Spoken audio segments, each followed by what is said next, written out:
Step into the game, we're talking wood and grain. Charles bring the heat on Southern Yellow Pine. Mascot U.S. species, all is on the line. Drag with the spruce, keeping knowledge defined. Ash and moderates, drop the facts in the booth. We on the buy, the sell ain't no hidden truth.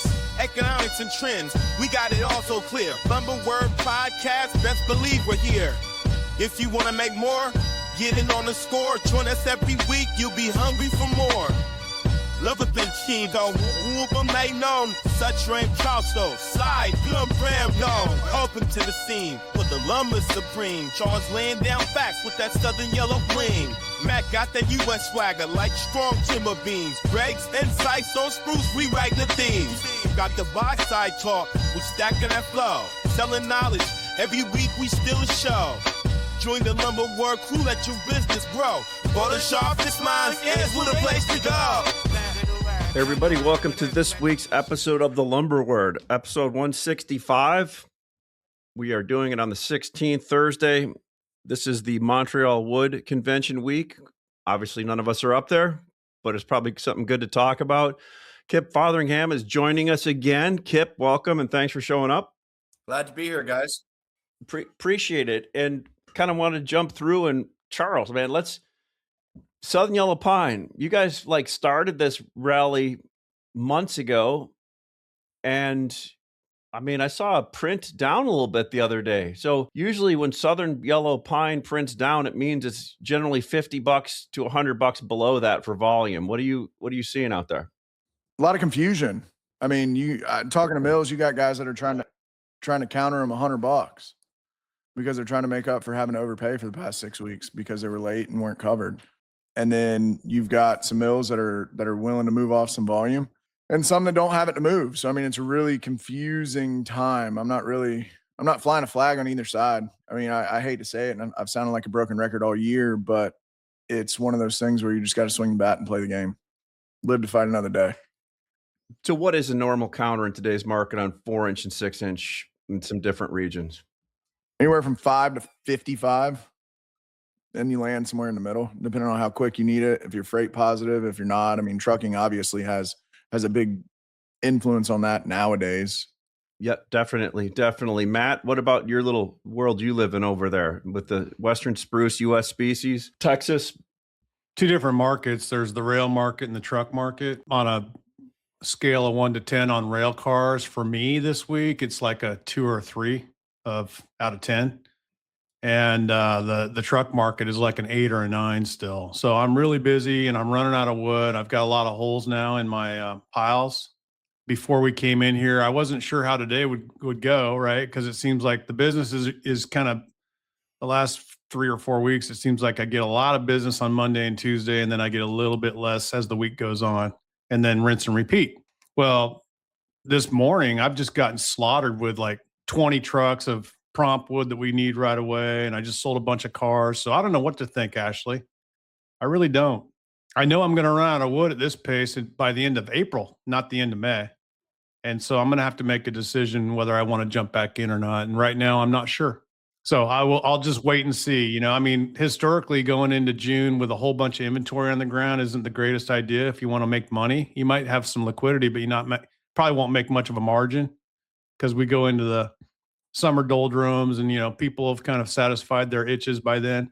So maybe this year's going to be different. We'll talk about that later. But yeah, no, for me, the truck business is just dynamite and the rail car business is definitely more work. And I've noticed that at the sawmill level, I think if you get an honest answer from a West Coast mill, they're going to tell you they're selling, at the most, they're selling production. And at the worst, they're not selling production, but nobody's selling above production right now. I think there's a little bit of a pause. So that's a good synopsis. And you and I talked the other day, Matt, and I get a little nervous going into the summer with a lot of inventory, and we've been running ours down. But with that said, we have the largest truck backlog order file we've had since I've been here. And that's a lot to manage, right? And as Charles was talking about trucks, I think this is, at least from my perspective, the truck brokers goon me numbers are kind of gone, which has subsided a little bit, and you're able to get a little bit more capacity, yet still at higher numbers, right? But the rampant load has set. But we've got a large order file. We're moving trucks. I've noticed getting calls from some multifamily people where I say, hey, I'm 2 or 3 weeks out, but if you want to pick it up, you can pick it up. They give me POs and it's picked up the next day. And I'm still getting truck orders, Matt. And I'm not dropping really price. And it's all on stuff that you got, 2x6, 116 and 5As, 2x6, 92 and 5As. I did notice some mills in the East wanting to move the really overvalued things yesterday, like 2x4, 104 and 5As at high numbers. But I'm not seeing big lists from mills. So I guess what I'm trying to say is I'm being conservative and running our inventory down and not buying 1-to-1 when I sell something. And I mean, we're down 40% on our inventory from a pretty high level, and we're starting to see some holes, but we're comfortable with that. And I'll jump in with Kip in a sec. Kip and I talked about euro yesterday. We chatted on the phone, and I mean, we're getting less euro in at the ports. Down in Florida, two things I saw when I've been looking down there is there's less vessels coming in. The flow is down quite a bit out of there. And I think there's a lot of old lumber still sitting on the port down there that people didn't sell last year because they wanted $800 1,000, right? And you know what happens when you sit on wood at a port for a year? It's no bueno, right? And then Kip, I was going to jump. What's your feeling on stuff you and I talked about, like that 18-week thing the other day? And what's your thoughts after we chat and just in general on what you've been seeing? Well, I mean, we've had the 18 weeks in a row of no negative print on spruce, and on Tuesday it was $2, but the freight increase to Chicago that's a moot point. And it was interesting. I was talking to everyone I talked to on the distribution side, which obviously includes you guys. They're all really busy. And it appears in the sort of, macro view that the big guys, the 10 or 12 guys that are 75% of the business, are desperately trying not to buy carloads and are filling in left, right, and center with SYP from Charles and, Eastern from you and Beamer, the Western, and SPF. And they're buying everything they can get their hands on to avoid increasing inventory. And maybe it's time of year. Maybe it is some trepidation. Yeah, that means holding back, Charles. Some trepidation with, the macro news you get, geopolitical stuff. But they're all doing the same thing. And it's worked. It's worked for 3 years to not be the guy that steps in when the market's moved.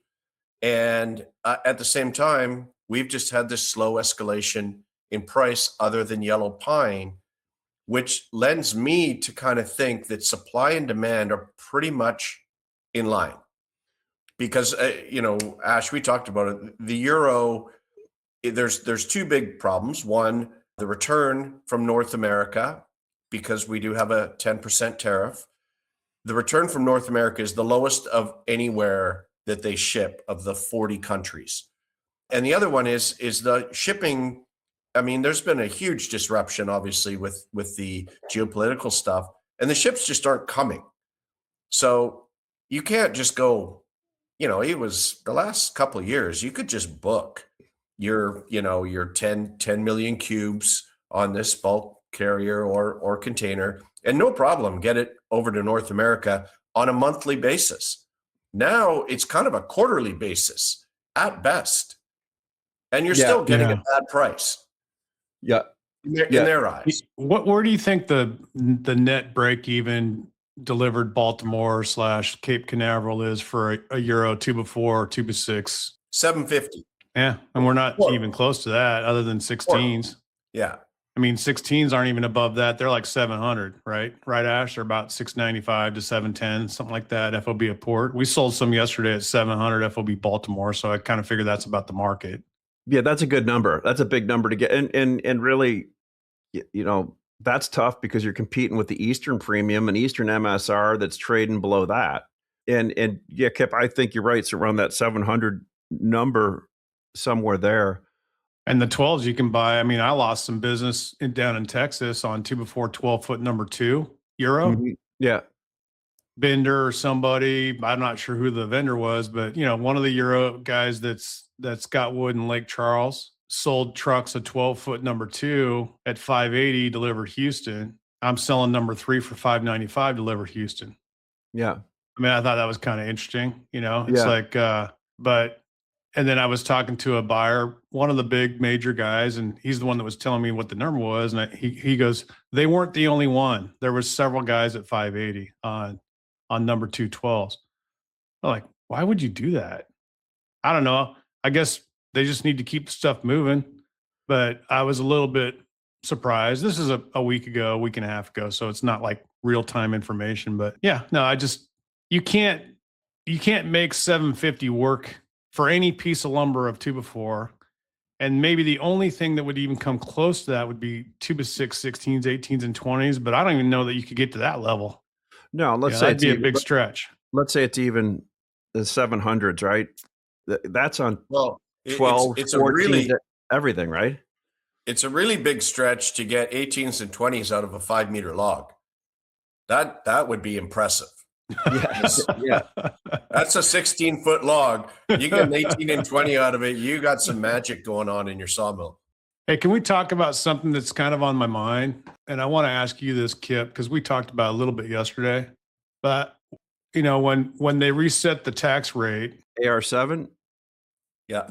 The tariff and the ADD, you know, the CBD, whatever the hell they call these DDDs, all the Ds, they're down to like 22, 24% now from 33 to 45%, depending on which mill you were. And so let's just say that, you know, rounding numbers, it's like a 35% drop in the tax rate that the Canadians are going to have to pay sometime later this summer, you know, whenever that triggers, whatever date, if it's August 10th or September 1st, I don't really care. But there's going to come a time sometime late in the summer where it will cost them 35% less to ship it across the border. And I kind of been swirling this around in my mind. And I get the feeling that you're going to see earlier and longer maintenance summer shutdowns from the East. And I wouldn't be surprised if some of the big Western guys stack stuff up in their yards or at reloads on the Canadian side of the border, and then tell us all in the United States as we get into June and July that they just don't have it, or they can't only quote 1 car instead of 10, where we just see a lot less volume of Canadian spruce crossing the border the closer we get to the change in time date. So, I mean, in my mind, it makes me feel like I want to kind of maintain a little bit of a long position to play that angle. But it also goes against every fiber in my being of my experience, where I don't really want to have a lot of inventory through the doldrums of summer in general, right? I mean, that's kind of my business. And so I'm confused. What do you guys think about that? Well, I mean, I'll jump in. Like Kip and I, we were talking about the 18-month or 18-week cycle, or print in, print down on 2x4, 2 and better Great Lakes, or random. The last time it did that was during COVID, which was a supply shock, right? And let's remember, as far as last time I checked, even the AR6 going to AR7, there still are no mills making any money. I mean, it's just you're losing a little bit less. So one, nobody's going to open more production to lose a little less. And I mean, you could still see some capacity rationalization because nobody's making any money. And add to that, Kip reminded me the other day, we still got the 10% tariff on top of that other one that was added. When was that? 4 months ago? 5 months ago? I don't even remember now. But Kip, what do you think on that? Yeah, so here's the numbers, right? And we'll just go with the all others because that's just the easiest way to do it. So the countervail and the anti-dumping under AR6, which is what we're paying right now, is 35%. then the Section 232, national emergency tariff is 10%. So everyone is paying, like Matt's Mill, Hampton, is paying 45%. AR7 preliminary, and the preliminary and final, I mean, this is the 7th time, AR7, they're identical. I mean, it's like 0.2, 0.15 difference. So just assume it's the same. That will come in August/September. So that number goes from 35% down to 25%, plus the 10% 232. So the effective rate for Canadian mills is going to drop from 45% to 35% sometime in the fall, right? That's about a 20% drop. The caveat here, and Charles, that means difference. The caveat here is that the Section 232 is not a mathematical number. It can be anything. So on aluminum and steel, it started at 25 and they just made it 50. It's an investigation that's been done. The public can, they have public consultations. They have consultations with Canadian government, US government, Canadian industry, US industry. So it's an investigation that's done. So that number is 10%. The coalition is saying that whatever the drop is in AR7, which currently is 10%, they will just add it to the 232. The government will just increase it to 20%, and we'll still be paying 45. So is the coalition flexing a bit? Of course they are. But, with the administration, not being political, but with the administration, they tend to get their way, right? When it comes to things like tariffs and duties, right? You're talking to an audience that's listening. Let's put it that way. So if it's the Section 232 just goes to 20%, nothing's changed, right? And the other thing is, and this goes to Matt's point, and I don't necessarily disagree, but the math is this, right? And let's just use the average Canadian mill. Your cost is $400 US Prince George. That's your cost. The duty, just say at 45%, is $200, right? So that's $600 mil. That's your cost. And today we're at $500 mil. So you're losing $100 a thousand, 10 grand a car. If that goes down, to all of a sudden you're losing $80 a thousand, how much flexibility do you have with contracts, VMIs, programs to hold wood back when you are shipping 25% less than you were last year? I don't know how much wiggle room they have. They might have some. Certainly, guys that truck on the east would, if the duty is going from 45 to 35, that's an if. If it does, are you going to hold those trucks back? Of course you are. But is it going to be a demonstrable difference in shipping, say August to September, if we go from 45 to 35? Because remember, just a little while ago, we were paying 14% and we went to 45. And the difference in shipping was not that obvious. So I'm just not sure the mills in Canada have the flexibility anymore, with the railway problems. It's tough to tell the railway that, hey, I don't want any cars for a month because I'm going to pick up $20 a thousand next month. And then all of a sudden ask for a whole bunch of rail cars.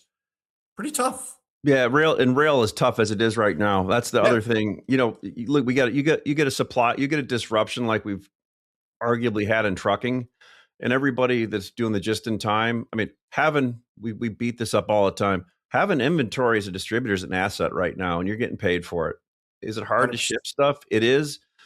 But from what I see for the foreseeable future, you're going to keep getting paid for that, to have inventory, because the large companies, they work the just in time. And I'm guessing over time that probably pencils out for them okay. But right now, during this time, you want to do what you can. And Matt, I was going to bring up one point I forgot. So you got a lot of quarterly contracts with these big yards, contractor yards with home builders. And usually a lot of them have in these very loosely written contracts, I should say, that you have an extra month outside of the quarter, the following month, which is April, out of the first quarter, to basically pile on up to a certain amount of extra lumber. So what do you think people are doing right now? If you're a home builder, you're asking for every stick of lumber you can have based on that first I think that quarter already price. happened though, Ashley. I think the reality that's already come and gone. Yeah, I do understand that. I'm just looking more like the long-term big picture on a yearly scale. No, that's So, that's the way that's a good point. I think about my business, it takes, if I buy a car of lumber for 2 weeks or sooner ship, and then it won't get there for 3 to 4 weeks after it ships. I'm looking at a month to a month and a half out. If I make a purchasing decision, I'm thinking about 2 months out or 3 months out. And well, if I go out and buy 30 cars at 2 before today, that's June and July inventory. And I don't historically view June and July as, I've made a lot of money in June and July over the years, but on a long-term 30-year random lengths chart of futures prices, you can see that's kind of the tipping point where the back half of the year it starts to go down up all the way into the fall. And then you look at it goes back up from November till about, May. You mean you don't buy a car of lumber and before it ships, sell it for 2 weeks or sooner on trucks? Pardon me? You don't do that where you buy a car of lumber today and you sell it on trucks for 2 weeks or sooner, and then beg forgiveness later? No. Ash, I will it if I've sounds got like you something do that close. out of If I've got experience.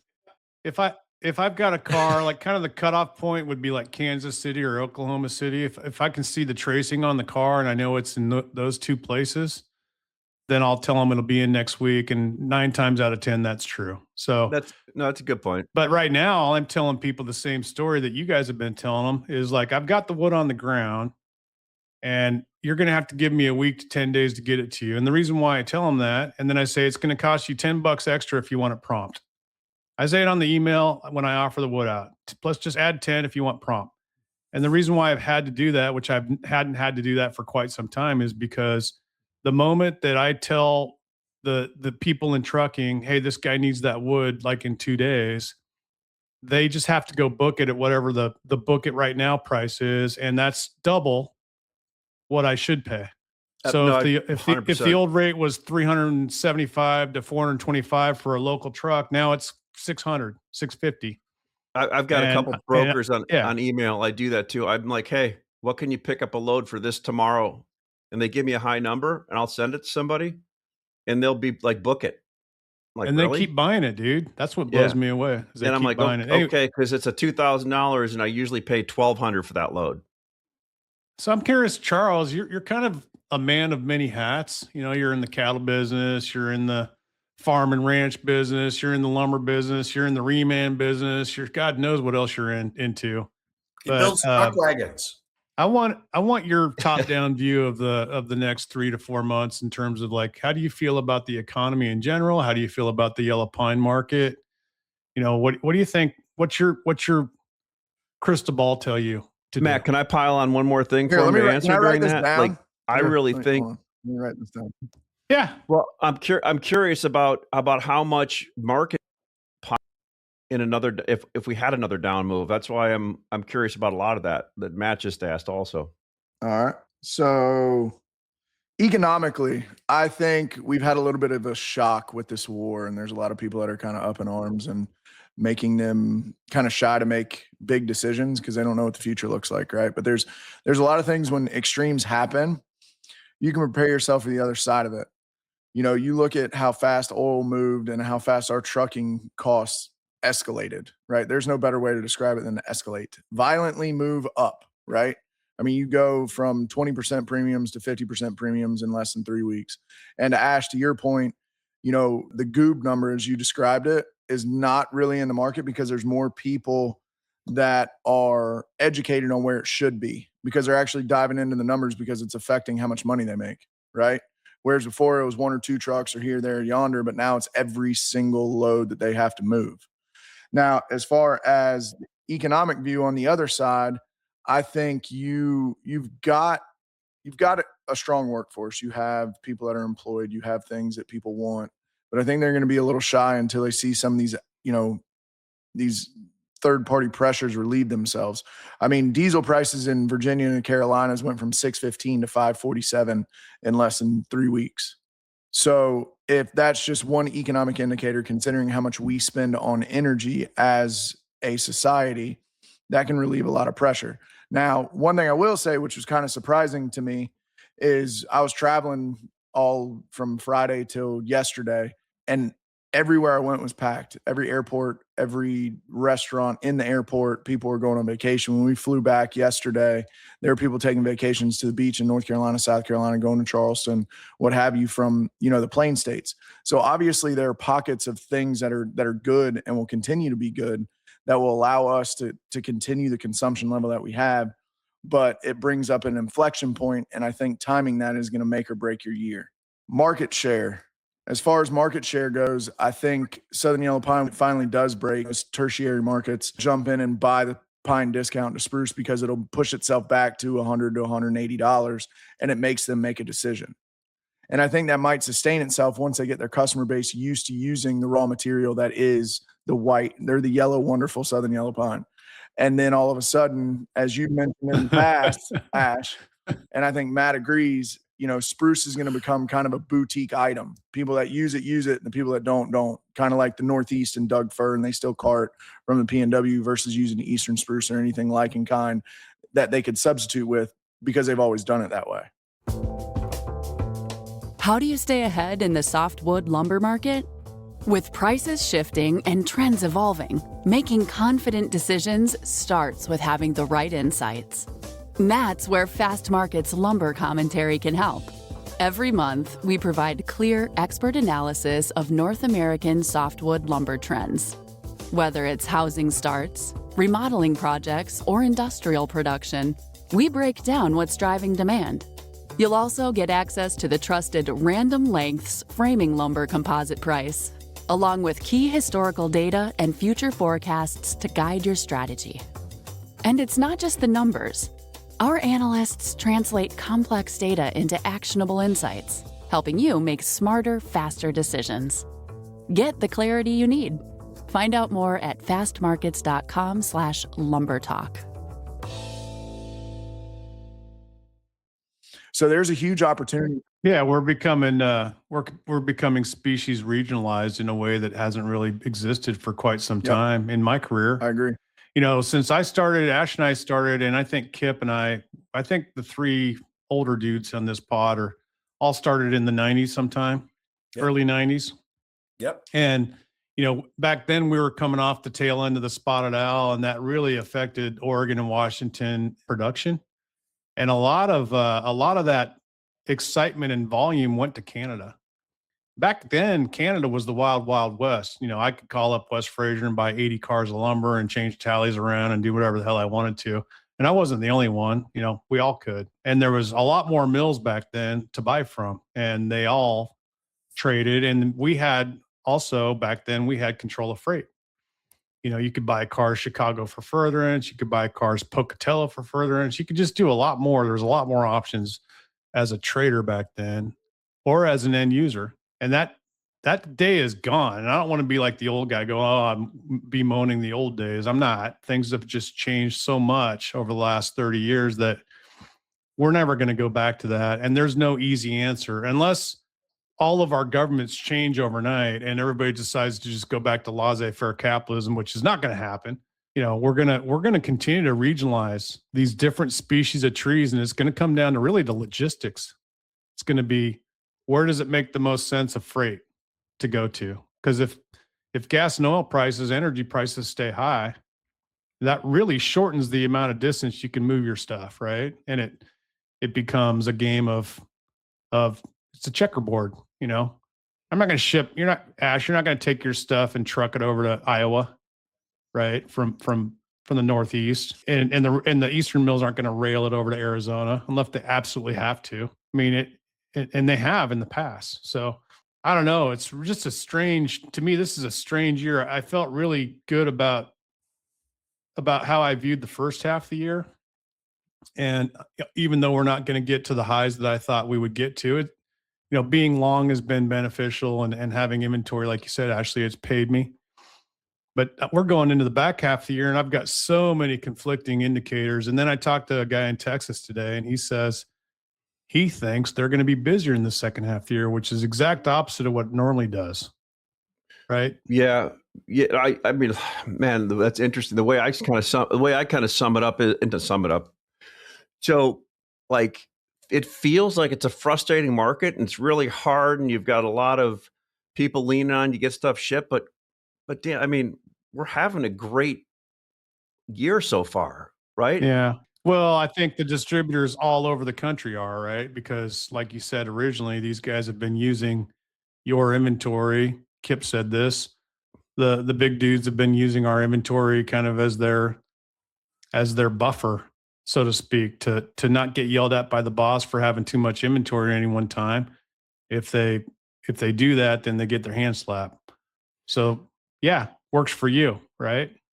Yeah, I mean, it's been a good year so far, and I think we're all we're waiting for it to get worse, right? And I mean, to be the natural state of lumber where it goes down 65% of the time. I'm not saying this is the thing, but think about it. Everybody, when we went into COVID the first time, was waiting for everything to get worse, and all of a sudden, when it got a lot better, what happened to prices then? Right? I mean, the market's kind of climbed the wall of worry, and people still have to buy houses. And like I said last week on the podcast, you look at all the social media influencers are trying to advise people to not buy a house because the price is going to drop 50%. I'm being a little bit, I'm taking some liberties with that number, but I don't think that's going to happen. I mean, and generally when people wait for something, it doesn't work out real well. Now, so I mean, the real surprise would be housing getting a lot better, right? Yeah, that would shock everyone. Charles, are beef prices going to go down ever? He may be on a delay. He said his internet was a little bit slow. Oh, darn. Charles, can you hear me? Oops. Well, he is in the South. Well, he's not just in the South. He's in South Carolina. Yeah, everything's a little slower down there. But the point that I would make, and to you, Matt, I completely agree with the regionalization, and part of it is if you think about like what goes on a rail car, right? And bulk commodities don't pay very much, but they have 100-car train of oil, of grain, of potash, of whatever it may be. And that's the way the railway makes money. They go to point A, they pick up a whole bunch of coal, and they go to point B, and they go back and forth. And even though they're not getting paid a lot for the bulk commodity, it's simple business for them. Or they're picking up containers of car parts and they charge a fortune, right? Well, lumber's neither, right? You go to 8 different mills and you pick up 2 cars at each, and then you take it and you distribute that to 16 different people. That is not a very good business model. So, which is why lumber generally does not get very good service, right? Yeah. Eventually, it's going to have to become where there's going to have to be 100 cars go to this spot or 50 cars go to this spot. Like a grain train.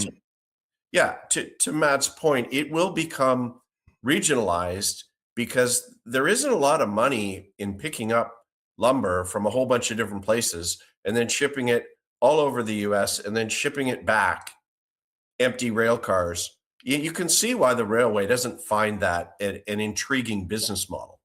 So that is going to have to change. And maybe it is changing right now with a lot like you guys of distributing it on truck, right? That may be more the way it goes. And then the second point I was going to make is when you're talking about yellow pine and, it's going to take over areas from the other species, which I agree with. The big problem is the Canadian mills have bought like 50 yellow pine mills, and they put all the money in the world into them and upgraded them and, put their technology, and they have lost a lot of money. West Fraser just wrote off every cent of goodwill they had in all their yellow pine mills, $400 million. That is a sign that they made a mistake when you write off all your goodwill. And the other problem, and it's a huge problem in Canada as well, is 50% of the log makes lumber. You can always sell that. It's just a price. You can sell it. But what about the other 50%? The residuals, which goes into the pulp and paper business. They're shutting down. And a sawmill, you want to put in an auto grader at one of Charles's yellow pine mills, hey, $10 million, you can put it in. A pulp mill needs a new boiler. It's $300 million. And they are not spending that money. So the biggest problem in Canada, but especially in yellow pine, is what do you do with the chips? Yeah. You need a paper mill, you need a pulp mill. And if they're not there, what you cannot build a yellow pine mill based on the 50% that makes lumber. It's not going to work. Yeah, a lot of people don't really understand that, Kip, about mills and residuals. You get it because you've worked for mills, and I get it because I work for a mill. But if you can't get rid of the chips, and you can't get rid of the sawdust, and you can't get rid of the 1x4 mill run rough and all the bark products that come out of that log, what do you do? That's an actual cost that goes into the average sales price of the log, right? And if Doug fir logs cost $800, $850 Scribner, which is what they cost, and if hemp fir logs cost $600, $650 Scribner, that's what they cost. You need at least $400, $450 green price. You had $80 to dry it. You're now in the low 500s to break even. And that's your sales average. That includes all your residuals, all your economy, all your number 3, all your trim backs. So yeah, not a lot of good math there, right? So let's talk about some more fun being a distributor in the way that the slope is set up or the curve is set up in futures. I mean, am I thinking about this right? We've had a big contango market for 3 years. We've had the premiums in the back. The big premiums in the back. Yeah. Yeah. And I mean, so all of a sudden, and they've been great. You roll, you sell, you roll, you sell, you roll, you sell, you roll, and kind of got spoiled by it. What Kip, what do you think? What's your feeling going into the rest of 2026? Are we going to go premiums kind of in the front and discounts in the back, or what's your feeling here? Well, I think for the non sort of futures trading person, when contango is what you just said, and the future price is higher than the price is today, which is a bear market in any commodity. When you go backwardation and you have a supply shortage or it's not in the right place, that means you'll pay way more for it today than you will in 6 months. Mm-hmm. And oil's exhibit A, right? You will pay way more for the spot price of oil today than you will in 6 months. And in lumber, it appears that we are shifting from contango to backwardation. And I would not be surprised by the end of the month, we, the commodity funds are short, and that's well known, and they have a huge position. They will roll to July, and you could have May and July at the same price. That's not yet backwardation, but it's a lot better than where we were, the last 3 years when it was a great time to be a hedger. You could hedge $60 premiums, and it worked. I'm not sure going forward. I think that ship has sailed. I agree. And I know we have the lowest futures position short hedge that we've had since I've been here. And that's going to be directly reflective on the amount of inventory we're going to keep on the ground. Can't manage risk. Charles, what's the yellow pine contract doing? I mean, it's lightly traded. I don't know if you can derive too much information from it, to be honest. I mean, front month's higher than back month. Well, it did move. Yeah, it did move up though to 500 contracts. Yeah, I mean, I'm saying the contracts it's are definitely a positive. Good. Is it because the mills not using it yet? Is that your thought? Or is it mostly just outside money running it? Yeah, 100%. I agree with that. I'll never understand why this is just, there's going to be some mill guys listening to this. They're going to get mad at me for saying it, But you can say it because you're a mill true. guy.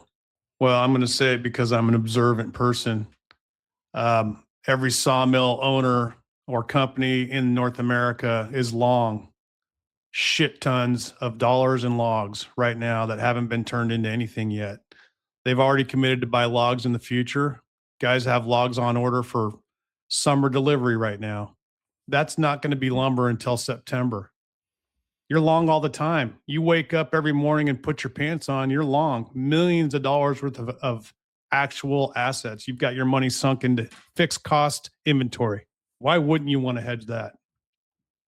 Why wouldn't you want to be like a farmer that grows corn or raises pigs and have some of your inventory that you've already paid for, agreed to pay for, pre-sold at some fair price? Right? I couldn't do it. I couldn't run naked with millions of dollars worth of logs bought and not delivered yet and not even turned into lumber. But that's what all the mills do every day. And it just blows me away. Well, to your point, Matt, Mexico, who's you know, they're not the Middle East, but their biggest line item on their budget is oil. They hedge 100% of their oil production every year. 100%.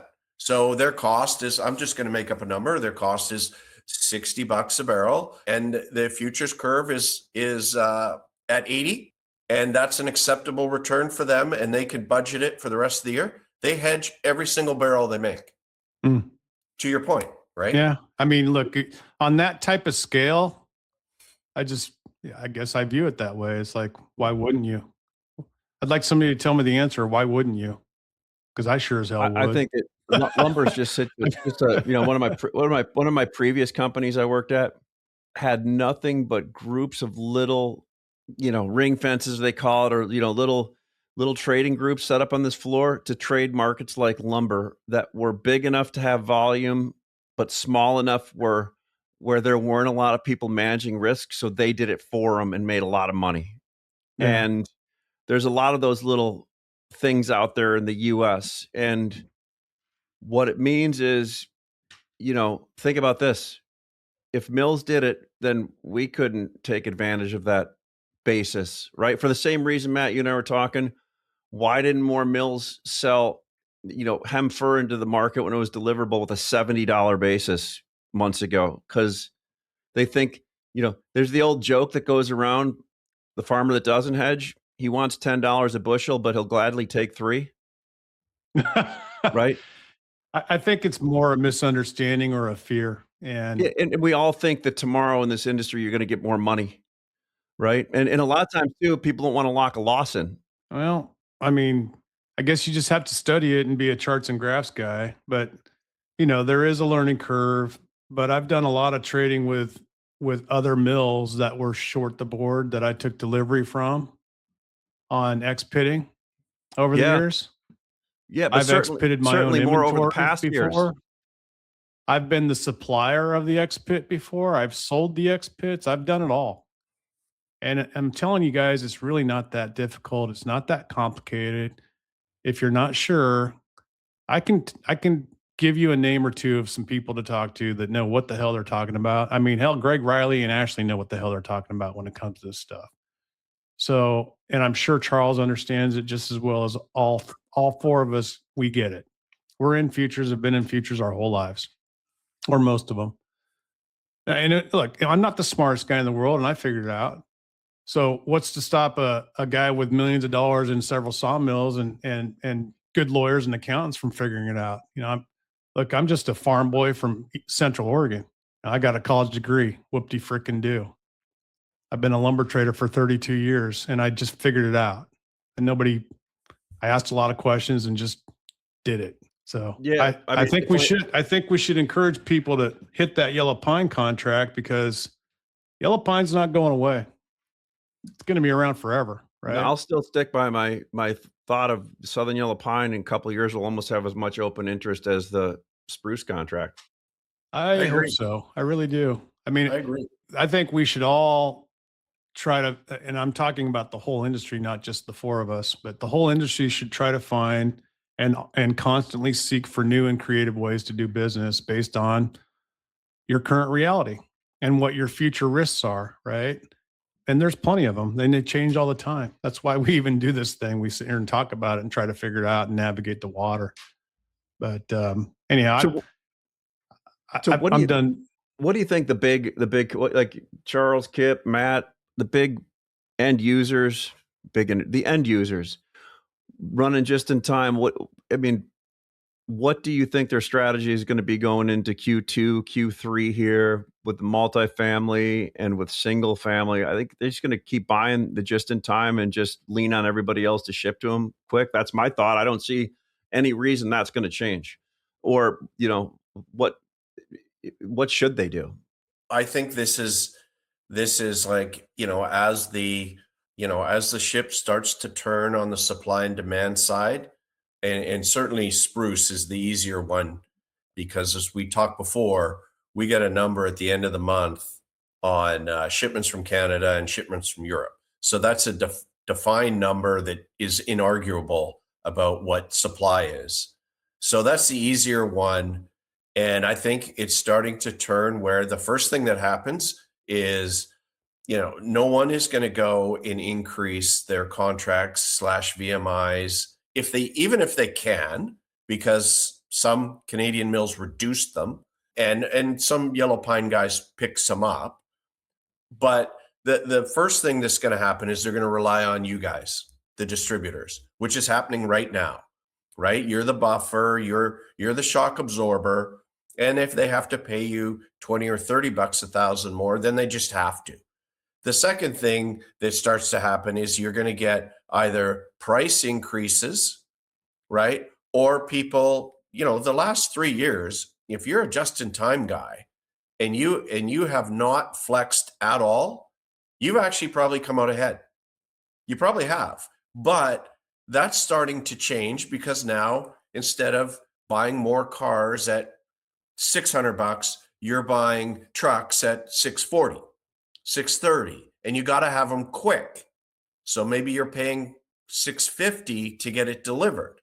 And then eventually, if demand starts to pick up, and that's an if, but if demand starts to pick up, I don't believe the supply is there.